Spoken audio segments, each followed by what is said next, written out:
E aí, tudo bem? Meu nome é Nicolas Salles, esse é o podcast Oração é Casa.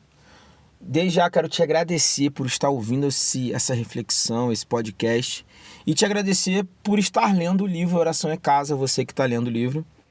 E eu quero te convidar a seguir nessa jornada comigo aqui por esse canal.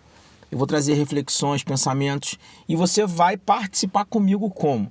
Você vai mandar comentários, sugestões, suas ideias. Você que está lendo o livro pode mandar perguntas sobre o livro, perguntas sobre o meu processo de escrita, alguma pergunta sobre a minha vida, para que a gente possa ter um podcast participativo.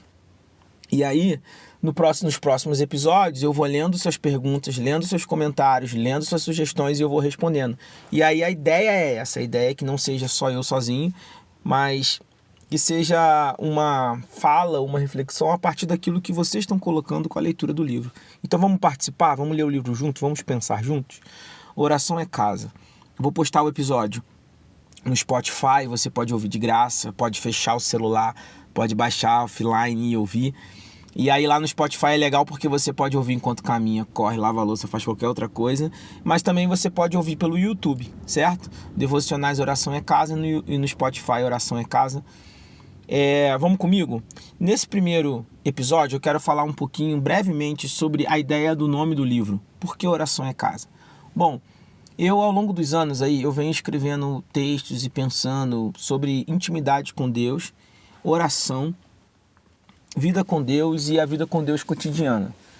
Esse tem sido temas recorrentes na minha pregação e no meu pensamento daquilo que eu venho escrevendo sobre espiritualidade. E aí eu decidi esse ano reunir algumas coisas que eu tinha feito e fazer um livro. Para ter a ideia do nome do livro, eu pensei em vários nomes. Vida com Deus, Para Viver com Deus. Eu pensei em alguns nomes. Mas eu queria um nome mais assim, conceitual, sabe? Mais poético. Eu gosto muito de poesia, escrevo poesia. Inclusive no livro Oração é Casa. Lá no final tem 4 poesias minhas que eu coloquei lá no livro. E aí eu queria um nome assim mais conceitual, sabe? Mais amplo, que pudesse ter várias ideias e várias interpretações. Primeiro, eu queria que você comentasse aqui, seja no Spotify, dá para comentar também, ou no YouTube. Se você está no YouTube ou no Spotify, não deixa de seguir e curtir, que isso ajuda muito quem produz conteúdo. Eu queria que você comentasse. A primeira vez que você ouviu o título do livro, no que você pensou? Beleza? Comenta aí, por favor, no que você pensou? Oração é Casa. O que te veio à mente? Qual a ideia que te trouxe isso? Mas 2 textos. O livro ele foi muito baseado na minha vida com Deus. Em experiências que eu tive. Experiências de situações difíceis. E aí você vai ler o livro e você vai encontrar. Em alguns capítulos eu vou falar que situação difícil é essa. Especificamente com a minha filha, um problema de saúde muito grave que ela teve, né, um câncer e tudo. E aí toda a trajetória daquele processo de cura e tudo mais, eu fui vivendo uma nova experiência, uma nova vida de oração com Deus e de confiança nele.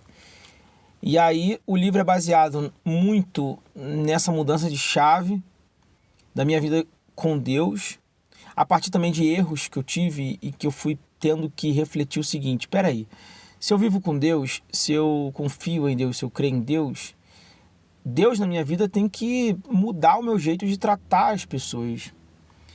E 3 versículos, na verdade, foram base durante muitos anos, em muitas mensagens mesmo.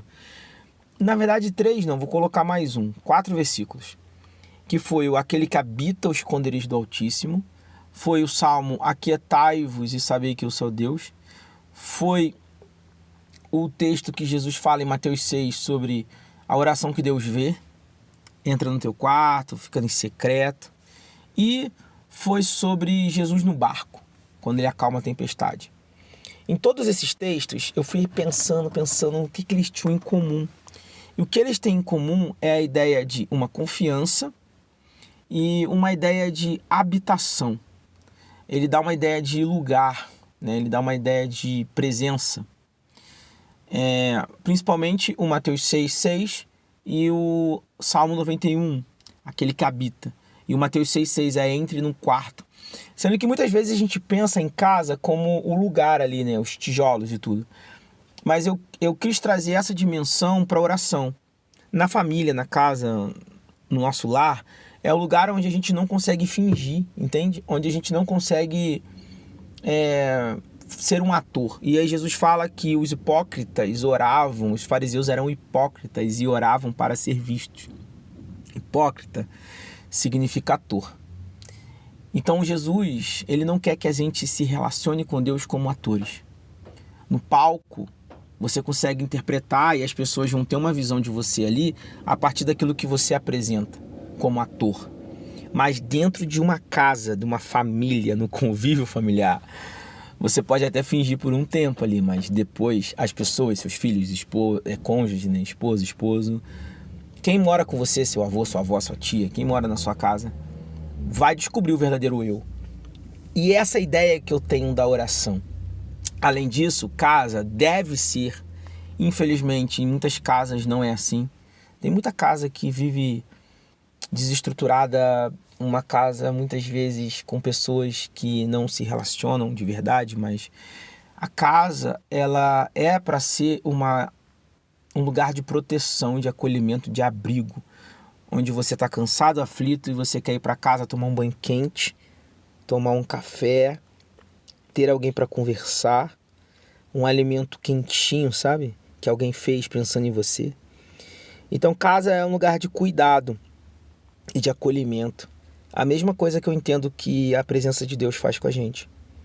Eu não vou falar mais sobre o título, porque na leitura do livro você vai descobrir os sentidos da palavra casa e da palavra oração que eu trago. Mas essa introdução é para você entender que a oração é muito mais do que falar. É um lugar em que você precisa estar. Beleza? Por favor, comenta. O que você achou desse episódio aqui? Qual pergunta que você quer fazer?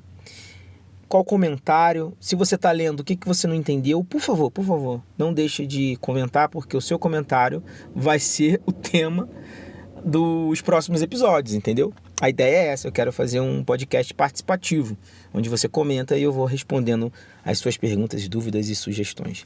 Muito obrigado por ter escutado até o final aqui.